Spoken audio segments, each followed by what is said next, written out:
Bonjour et bienvenue à tous sur Juste un moment. Après mes tribulations chez le dentiste de la dernière fois, il était grand temps de passer à un thème un peu plus léger. Et cette semaine s'annonce très prometteuse. Je n'ai aucun remords et je sais déjà aujourd'hui que je vais récidiver. Je plaide donc coupable d'être une fan du concours Eurovision de la chanson. Et cette semaine, je suis aux anges. Le spectacle annulé l'année dernière, pour cause de pandémie, peut enfin se dérouler depuis la ville de Rotterdam aux Pays-Bas, avec les 2 demi-finales et la grande finale de samedi. J'avoue que je n'ai pas toujours apprécié cette compétition. Quand j'étais enfant, je me rappelle avoir suivi quelques concours avec mes parents. Des souvenirs de soirées interminables me viennent à l'esprit. Surtout au moment du vote de chaque pays qui n'en finissait plus. Mais il y avait aussi ce moment où apparaissait à l'écran le sigle et l'hymne de l'Eurovision, cet hymne, le Te Deum, de Marc-Antoine Charpentier, composé à l'époque de Louis XIV. Ce sentiment que l'Europe entière se retrouvait devant son petit écran pour suivre une soirée en chanson me paraissait être absolument extraordinaire. Une fois adolescente, je trouvais ce concours extrêmement ringard.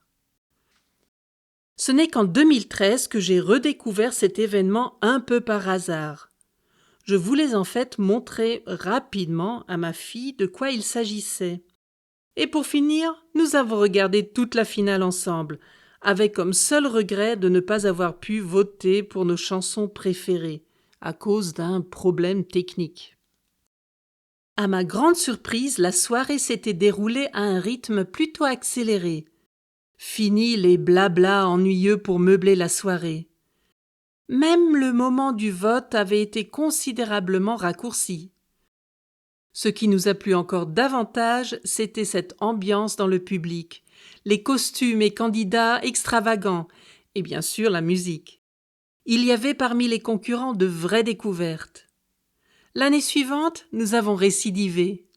Et il y a 2 ans, nous avons même pu convaincre mon fils de se joindre à nous. Mais il n'a pas voulu rester jusqu'à la fin.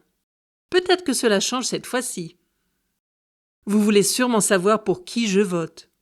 Tout d'abord, je dois dire que je n'ai pas de pays favori. Je trouve d'ailleurs dommage que parfois la politique semble influencer le vote de certains. Je vote toujours pour plusieurs chansons ou pays. En général, il faut que la chanson soit entraînante. Et si la prestation est un peu loufoque, alors tant mieux. Par contre, les chansons qui se ressemblent d'une année à l'autre, sans personnalité, très peu pour moi. Pour augmenter les chances d'obtenir un vote de ma part, il faut en plus que le candidat chante dans la langue de son pays. Comme pour le vin, il y a des millésimes exceptionnels, avec à mes yeux beaucoup de très bons candidats.